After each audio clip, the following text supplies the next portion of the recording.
Welcome to those of you who are here. Today we're talking about protein and how to get it, especially during breakfast. This can be a really hard time to get it.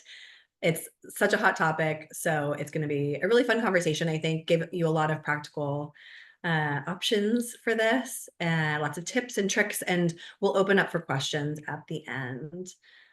So to get started, for those of you who don't know me, I'm Dr. Miranda Naylor. I'm a board certified functional medicine doctor, and I specialize in women's reproductive health and fertility. So all things menstrual cycle, hormones, perimenopause, menopause, and having healthy babies. I'm joined today by Kara Becker, who is our new amazing health coach, who I'm so super excited to have here. And Kara, I'd love for you to introduce yourself a little bit further. Sure. I'm so happy to be here too. Hi, everyone. So I'm actually zooming in from New York. So I'm on the East Coast. I am a functional medicine trained health coach. And I love working with everyone, but really this population of, women in like the family planning to fertility, perimenopause, menopause stages. I think it's just, there's just so much that we can do.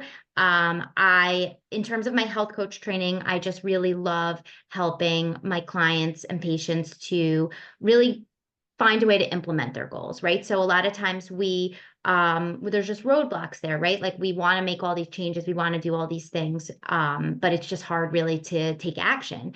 And so having a health coach along the way can be really helpful. And that's what I love to do, to really help people to explore, like, what are those barriers? What are the roadblocks to making things happen? Is it education? Is it just understanding what you need to do? Or is it like something more deeply rooted, right? Is it like, like a deeply rooted craving or, just like emotional component that kind of gets in the way to making the changes that we really want for ourselves. So I love going on that journey with my clients. And then the functional medicine training that I have is just really helpful and really taking that like root cause approach to really helping people figure out, well, I'm experiencing these symptoms or I'm feeling these different things, but like working, especially with Dr. Naylor, like what is the root cause, and helping people to uncover that, which can be really eye-opening for people to then really be able to make changes when they understand how everything is working for them.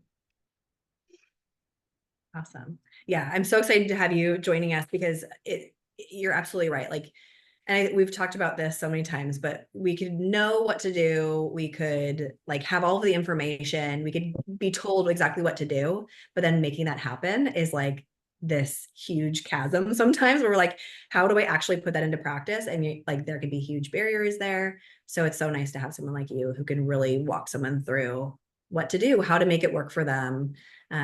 So yeah, so that's awesome. Well, why don't we start jumping into our topic today? Again, we're talking about how to get enough protein at breakfast. Like we might have heard, it's really a hot topic right now to hear protein is important. We might hear we need to eat more, but then it can be really hard to know how do we actually make that happen, especially at breakfast, because it can be a very busy time. So I'm super excited to talk about this. It's become a passion of mine, especially over the past year, to like, let's figure this out. How can we actually make this work for us? Because most women are not getting enough. So Kara, I mean, could you tell us a little bit, like, why is protein important for, Yeah. especially for women, but for all of us in general? Definitely. So protein is one of the three main macronutrients, right? So we think about fat, we think about carbs, and we think about protein. And the role of protein really is to like break down into these amino acids in our body. And then the amino acids really are like the building blocks of life. Like think about building things up, right? So they build up hormones for us. They help create antibodies. They provide structure to like our cells and tissues. They help with making neurotransmitters, like to help with mood. So they have this like powerful building effect in the body. And so that's really a major reason why we want to get enough protein in the diet so that we have enough of those amino acids on board to like do all these functions that our body needs to do. Protein also, it helps with blood sugar stabilization, which I know is like another hot topic out there, like regulating the blood sugar rate. So a lot of us eat a lot of carbs, and having the protein with it can help really to like stabilize the blood sugar, which can be really helpful for like unwanted weight gain or, mood swings, like some of the things that happen when there's those blood sugar fluctuations. Protein can help with detox, right? So we use those amino acids to like detox. I know that's another buzzword. Like I need to do a detox, right? But all you need to do is eat protein, and that really helps your natural detox to work. So protein really like can do so many things for us. I'm sure there's more. That's just kind of like a short list. Yeah, those are the big topics. Yeah, the big main important things. Yeah, I feel like sometimes we oversimplify to protein as like muscle. Like we think about muscle because I mean muscle is required. Like we do need a lot of protein for muscle building. And that's an important piece also. It's actually skeletal muscle is an important piece of our metabolism also. But you're absolutely right. It goes so far beyond that. And it's so important in so many different body pathways. So absolutely. And then to talk about kind of like how much we need to get, like, do you want to talk a little bit to that? Yeah, Like how much we should be definitely. getting? So if we're going to put numbers to it, I like to use this guide to say about 1 gram of protein per ideal body weight. An easier way to think about it for a woman is like, I'd say roughly around 100 Mhm. grams of protein can be like an easy number for people to remember. And so what that typically breaks down to is about 30 grams of Yeah. protein for a meal and about 7 to 10 grams of protein for a snack. And that should help you hit the goals. If we're just thinking about the protein in Mhm. terms of like the main source, like the piece of chicken or the piece of fish, and we try to kind of gauge that to be 30, you'll most likely get a little bit more protein from some of the other things on your plate that you might not even realize has protein.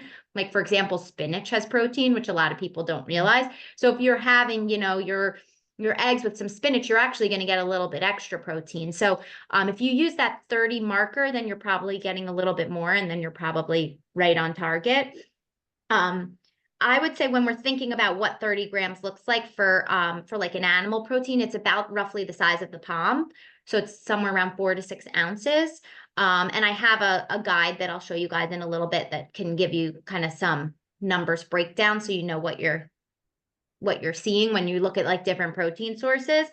Um, but that would kind of be like the rule of thumb that I use. So about that 30-gram marker per meal. That's great. Yeah. Yeah, and I agree with that. It can be hard to know exactly like for each person. So shooting for around 100 for most women is accurate. What I usually say to be a little bit more specific when we are, especially being like very specific to a patient, I'll usually say 0.6 grams per pound of body weight, which then we have to like get the calculator out and look at it, but usually it ends up being around there as well. And yeah, and like you're already mentioning, and the reason why we were talking about 30 grams for breakfast is like you said, usually getting 30 grams then per meal is about a good amount to then get that daily amount, maybe with some snacks in there also. One other thing that I also wanted to note too here is that the amount, like sort of how we're dosing our protein is also important. And that's why I've been echoing this 30 grams, other people echo this 30 grams, is because that's the amount that we also need to signal muscle protein synthesis, which is basically like the signal to build up muscle, especially from our 30s and beyond. When we're younger, we're a little bit more flexible in that we could get less protein and still be building muscle. But lucky for us in our 30s and beyond, it's a little bit harder, which many of us might feel. And we actually do need about 30 grams to even signal for muscle to be building up. So like it's very dose dependent. And it seems like in the latest research that breakfast and dinner are the more important times for that to happen. So, that's why we're focusing again on 30 grams at breakfast. Technically, for some people, it could be a little bit less than that. Maybe you can get away with like 20 to 25 grams, depending on our body weight and our needs. That's a good goal to hit. It's also a great way, I think, to set ourselves up for a good day. And like you were mentioning, it's super important for blood sugar balance too. So if we're concerned about our energy, if we're concerned about our blood sugar, having fluctuations, crashing in the middle of the day, then having a good amount of protein is also really helpful for that in the morning to have a good start to the day. Yeah. Anything else to say about that? Yeah, also because sometimes clients will ask me about like too much protein, and Mhm. I'll usually say, protein, it's the most satiating of those macronutrients. And so it's like pretty hard to overeat protein. Like Dr. Naylor was saying, like you have this kind of threshold, and your body also kind of has like a point where it's satisfied with protein, right? And it kind of signals like you're good. That's why you could eat like a steak. You can't have 6 steaks, but you can eat 6 bags of chips, right? Because there's kind of like this signal that lets you know like you've kind of met what you need. So there is this aspect also I always talk about with clients about like trusting your body, and like your body's going to tell you like I'm good, right? And we still want to think about that 30-gram number, but also listen to our body, and like what it's telling us and what it's looking for. Yeah, absolutely. That's such a good reminder. Always a good reminder to listen to our bodies, because we tend to not in this day and age very well. So it's a great reminder. Right. Information overload out there. Yeah. We get up in our brains and forget about our own intuition. Yeah, well, that's great. Do you want to take us into kind of like the tips and tricks and recipes from here? Sure. So I'm going to pull up actually just some visuals for everyone. So give me a second here. Let's see.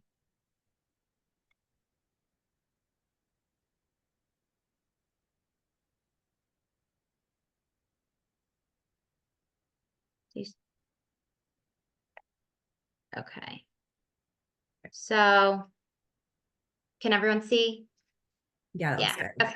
So I love this. I put this together, just some sources of protein. I give this out to clients all the time, because I think, it's hard to know, right? And so when we know these rough like estimates of how much protein is in things, what I like to have people do is at a meal, kind of do like a quick calculation in your head, like, am I meeting the protein goals here? I'm not a fan of counting macros. Like I don't love that, or calories in general, but I do always, even for myself, do like a quick protein count in my head before a meal. Like, okay, is this about 30 grams of protein? So I think a guide like this can be really helpful. So you'll notice, like your animal-based sources, like your salmon, your chicken, your beef, like that 4 ounces is going to give you 20 grams. You're almost there. So if you even go up to 6 ounces, you're there. An egg, I think to a lot of people's surprise, is only 6 or 7 grams of protein. So a lot of times I'll recommend that someone has like 3 eggs in their breakfast, and then they can find some additional protein to add into there. Collagen can be like an amazing little 10-gram top off for things. Bone broth as well. I recommend that a lot to clients. So if like you notice your breakfast is light, like maybe you have 2 eggs that day, 3 eggs that day, you can have a cup of bone broth with it, which can be really, well, a lot of you might be on the West Coast, but at least for me here in New York, that can be really nice in the mornings on cold winter days.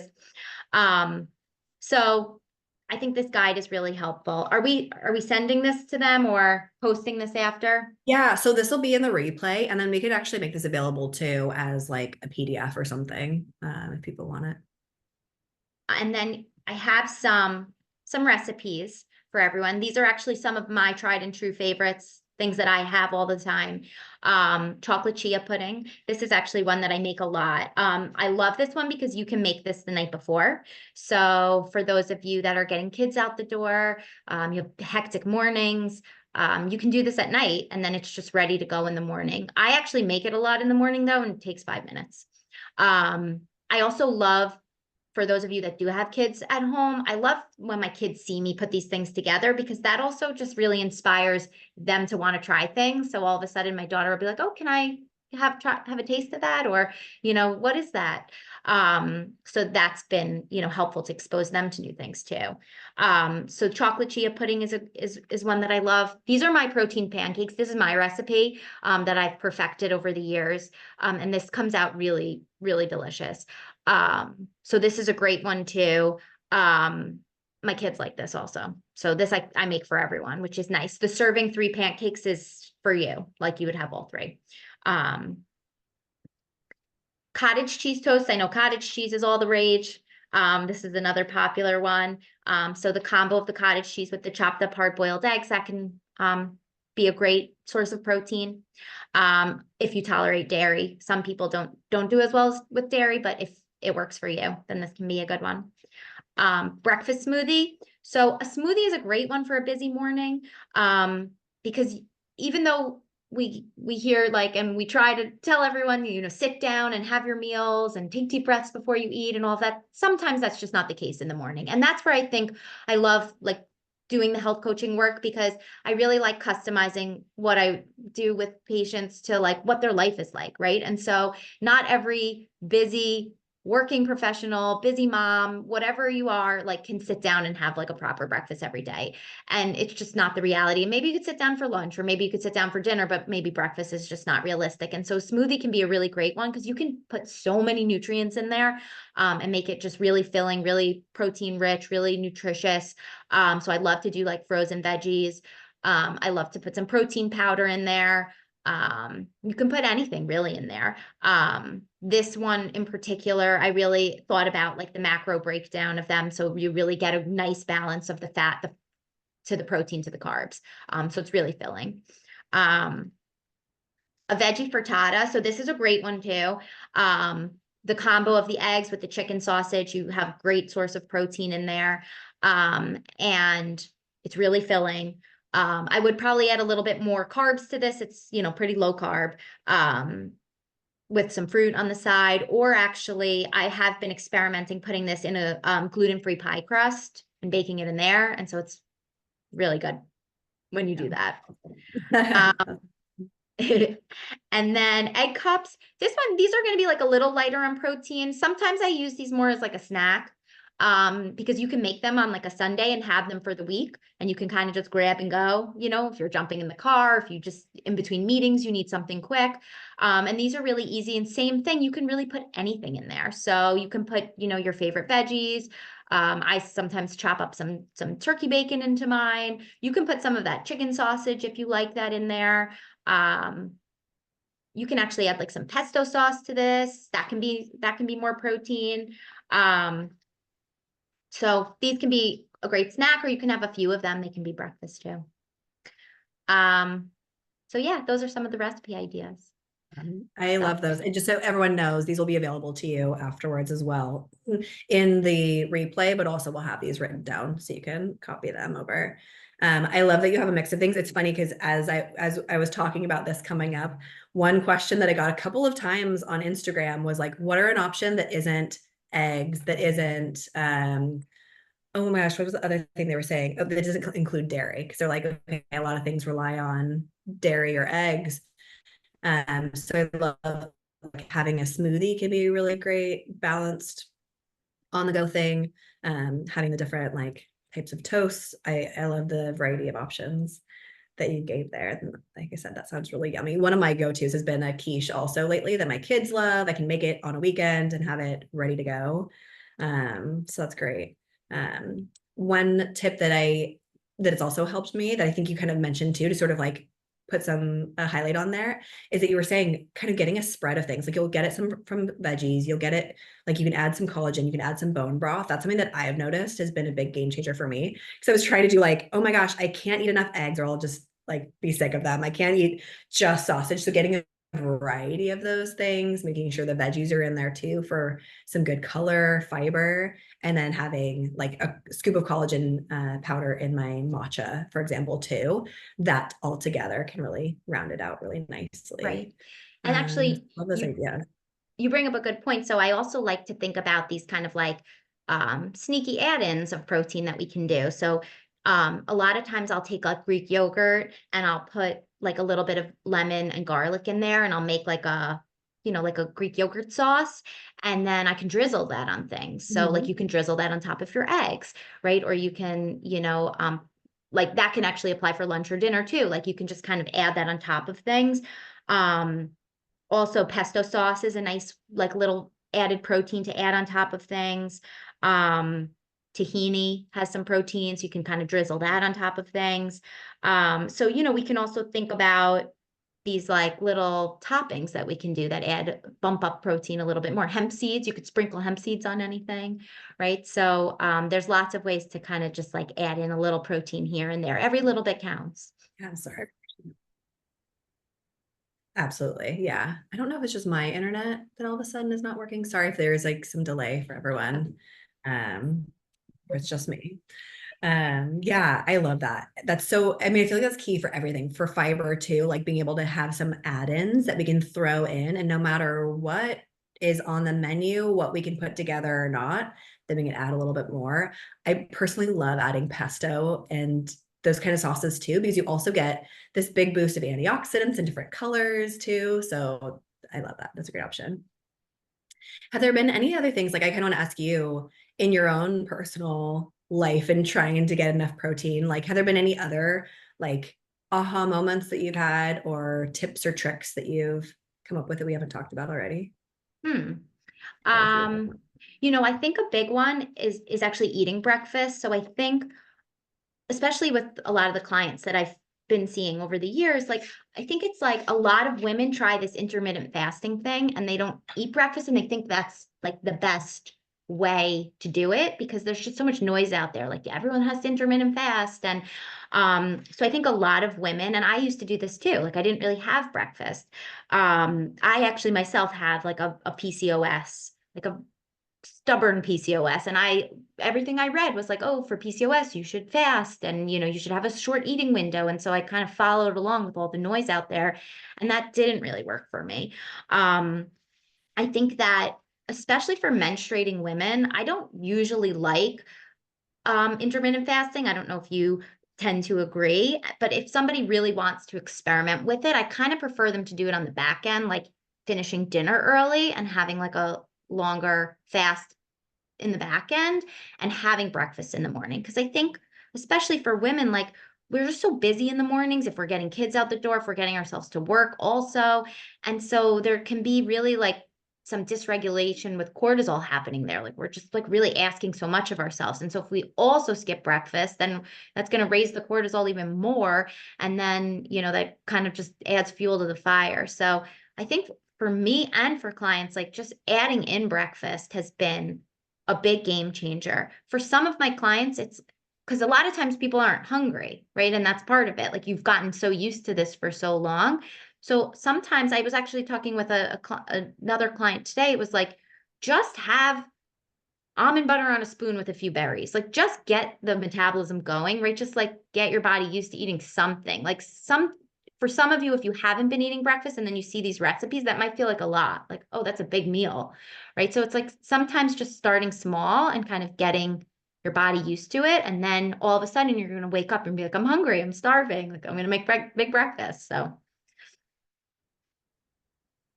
Yeah, that is such a good point. Because you're right. Like we hear that all the time. I'm just not hungry in the mornings. I'm just, I'm busy, I'm on the go, I'm not hungry. So I just wait. And you're right. It's so important. Sometimes we do need to just get used to having our metabolism turned on right first thing in the morning. I completely agree with you as far as intermittent fasting goes. I did the same thing. I tried it out in my younger years and it backfired for me. And, more recently, like in my professional career, was sort of like recommending it for certain people more. And really, the most recent studies have just really been pointing away from it for women, especially menstruating women. Um, and like you said, if anything, if you want a prolonged fasting window, really front loading or back loading that, then like doing an early dinner, like you said, and really having some fuel in the morning. Um, One question on that note that I'll often get is like, I'm working out in the morning. I don't have time to have like a full stomach before a workout. And what I really recommend there is having something, like you said, something like a little bit of protein, even if it's just like a little bit of collagen in your coffee, maybe having a little bit of carb in there too, like some maple syrup or something like that, or some fat. And then, okay, if it's, then 10 a.m. when you actually have a full breakfast, then great, have the full meal then. But at least getting something in your system before you're working out too, because a fasted workout can also be another big driver for that high cortisol, the adrenaline going up to carry us through. Yeah, well, I love awesome tips. Um, Maybe we open up to questions now. Did you have anything else that you wanted to mention now too? no, I'd love to hear what the questions Okay. are. Yeah. Yeah. So if anyone has questions, you can type them into the chat box. If you'd prefer to ask live, then you can also just like put your hand up in the reactions or whatever, and we'll come snag you. While we're waiting for questions to come in, I just want to say thank you again, Kara, for being here. Again, Kara is going to be joining us as part of our practice. So for current patients of mine, Kara is going to be a really good resource between our visits. If you feel like you could use a little bit more support in, actually changing your practices, changing the way you're eating, changing lifestyle habits, she's the one who can be on the ground with you to figure out exactly how to make those things happen, give you tips and tricks, really like troubleshoot things. So she's a really awesome resource to use. We're going to have a special offer for working with Kara. That's going to be a time sensitive offer for all of you guys. So we'll email that with the replay. So keep an eye out for that, because that'll be, again, a really nice thing to take advantage of. Even if you just want to try out, how does it feel working with a health coach? How can I maybe, focus on things a little bit more? Is there something that I can get out of the way as far as a barrier goes? So definitely keep an eye out for that. And then, oh, and I was just going to say too, and you can always schedule a discovery call with Kara or with me if you are interested in working with her. I just want to like learn more, talk with her a little bit further, make sure it feels like a really good fit for you. So Jazz has their hand up. So I let me see if I can unmute you here.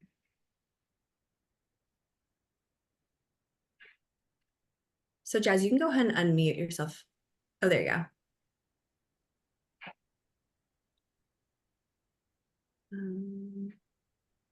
Are you there? It doesn't look like you're muted anymore. Oh, now you're muted. Okay.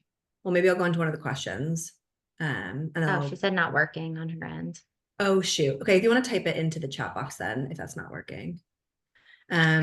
Then Natalie asked, what are your protein recommendations per trimester during pregnancy? Oh, this is a great question. She's saying amount wise.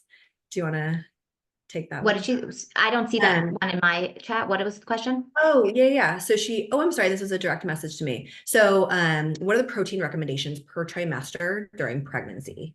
Kind of like how much you have per trimester. I think the protein stays similar throughout pregnancy. That's not one that typically changes a ton, is it? Not necessarily. Well, yes and no. So for one, our weight goes up during pregnancy, obviously. So then we can modify that towards our weight. In the second and third trimesters, we do have a little higher need for protein based on the baby just getting bigger, and their muscles are getting bigger and all their things are functioning.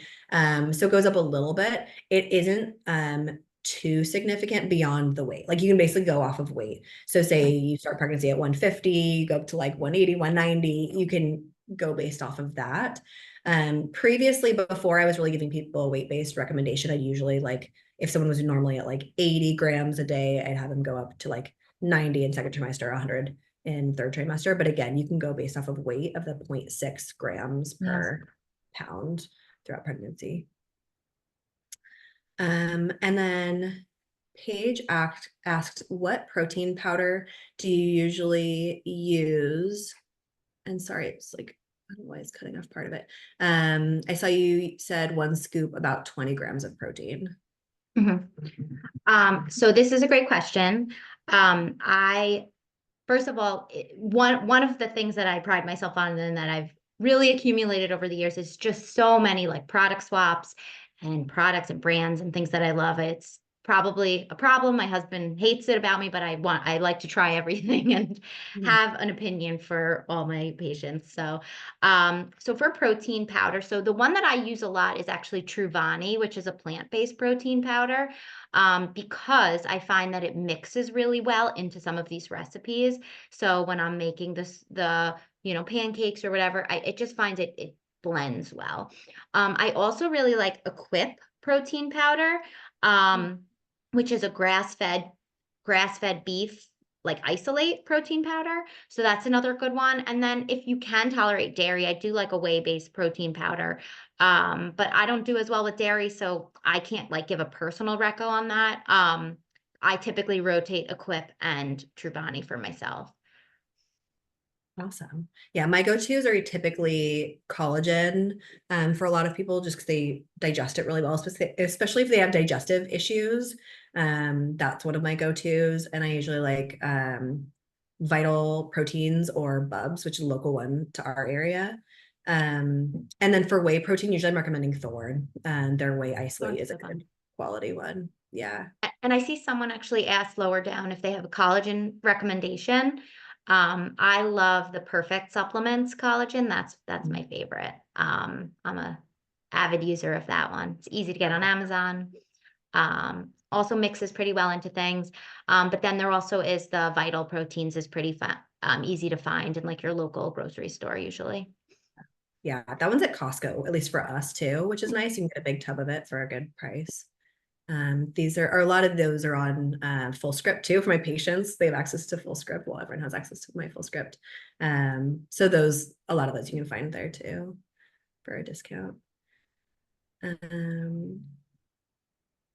the next question, it looks like from Melinda, do you evaluate supplements, medications, etc.? And how much is the discovery call? Well, the discovery call is free, so I can answer that quickly. And then Melinda, I'm assuming that you mean Kara, like from her perspective. So Kara, do you want to speak to that? So I can't prescribe any medications, but I definitely know a lot about supplements. And Dr. Naylor and I are going to work together on protocols, so I'll definitely know, what she's recommending. And then if there are like any basic supplemental supplements that, I think would be helpful too, I'm definitely happy to suggest that. I use full scripts as well, so I'm, pretty versed in what's out there. And I do have a few supplements that I think are pretty good for most of us. So like to suggest those. Yeah, for patients of mine, like we'll still be doing our treatment plan, and then Kara will be piggybacking, adding recommendations as appropriate and all of that. For people who are just working with you, Kara, then absolutely like you have that scope to be able to recommend supplements and things like that. Awesome. Let's see, we answered those. So Jazz thing. And just want to thank you, Kara, for normalizing the mirroring we can provide our kiddos when prepping these meals. These recipes will be really helpful to me as I was just diagnosed with gestational diabetes in my first trimester. I'm sorry, that can be stressful. So your wisdom is much appreciated. Learning to instill the wisdom into the next generation. Thank you. Oh, such a nice message. Thank you. Yeah, I agree with that. I think it's so important for us to have that perspective of like, even if it isn't like our kids, if we're just like around other people, like sometimes it's another family member that maybe could be eating better or something like that, like being the change we want to see in the world, right? And like having a positive influence, absolutely, especially important with our kids and their little ones. Awesome. Any other questions, guys? I think we've answered all of them in here. If anyone has anything else. You're so welcome, Linda. I'm so glad you found this to be helpful. Again, this is a pretty quick one. We really just wanted to make it like give you super useful information, give you some tips and tricks. So hopefully these are things that you can just take and apply maybe tomorrow morning. As a reminder, again, like it doesn't have to be perfection. Nothing ever is going to be perfect. It's really just doing the best that we can, finding how we can tweak things so that we're, doing things a little bit more optimally so we can feel our best, have the good energy that we want throughout the day, have everything working as optimally as possible. So yeah. And that's like a big part of the way that I work too. So I really like to customize my meetings with patients on like what their life is like, right? So I think there's so much out there that we have to strive for this perfection. Like we have to, make this perfect breakfast and we have to sit down and have 3 deep breaths and eat, chew our food the 30 times each bite. And, a lot of the way I work is like, well, how can we make this work based on the parameters of your lifestyle, right? Like what are your needs? And I love helping clients and patients to come up with like recipe ideas of foods that they love and of things that they have the time to prepare, or if they don't have time to prepare, how can we make that work? Right. So a lot of it is really helping you to customize it to your lifestyle. And then also like really exploring what those barriers are. Like maybe you're like, I know I want to be doing this every day, but it's just not happening. And it's like really thinking about, well, why isn't it happening for you? Like for me to just say do it, or for Dr. Naylor to just say do it like that, sometimes that's just not enough, right? There's more that we need to uncover and explore. Um, so I'm really like looking forward to partnering here and being able to do that for a lot of people. Yeah, absolutely. I completely echo what you're saying. And just to give kind of an example, I was just talking with a patient earlier today who was like, we've kind of had the same conversation several times. She's like, I know what I need to be doing. I'm just not doing it. She's like having a really hard time prioritizing herself. And I was like, I think there's a barrier there. I think there's something that we're just not seeing because she knows what to do. She has the resources and she's like, I just still can't get there. And that's where it can be super helpful to explore things deeper with someone like Kara who can, yeah, like uncover things, unearth things, really be your partner in it to say, like, how can we do things differently? Because we can definitely get down on ourselves too of like, I'm not doing this right. I'm not doing a good job. I'm not eating well. We can be harsh on ourselves and it's not your fault. All the time, again, there's something that's kind of preventing you getting your way. And so having someone in your corner can be a game changer for sure. Melinda also asked, do you see patients through telehealth? Absolutely. We both see patients through telehealth. Again, I'm on the West Coast, Kara's on the East Coast, but we both are seeing people all over. So we're accessible. So if you're interested in having a discovery call with Kara, you can reach out to us. We will be setting up an automatic schedule for her to do that. But for right now, you can just email us at info@drmirandandaylor.com and I'll actually put that in the chat. And this will be in the email that goes out too. To just reach out to us if you want to go forward with her. And again, there'll be a special offer that is announced in the email too, to just give you guys, a good intro into working with Kara, a good taste of that, and really start to move forward in your transformation and reaching health goals. So thank you all for being here. We really appreciate you being here. We're going to make this a pretty regular thing to have these webinars. If you have any ideas or thoughts on what you'd like to hear about next, then feel free to reach out to us about that too. We'd love to hear what you want to know about. So yeah, thank you all for being here. Kara, again, thank you so much for this. It was such a pleasure for me. Thank you. Thank you all for coming. All right, take care, everyone.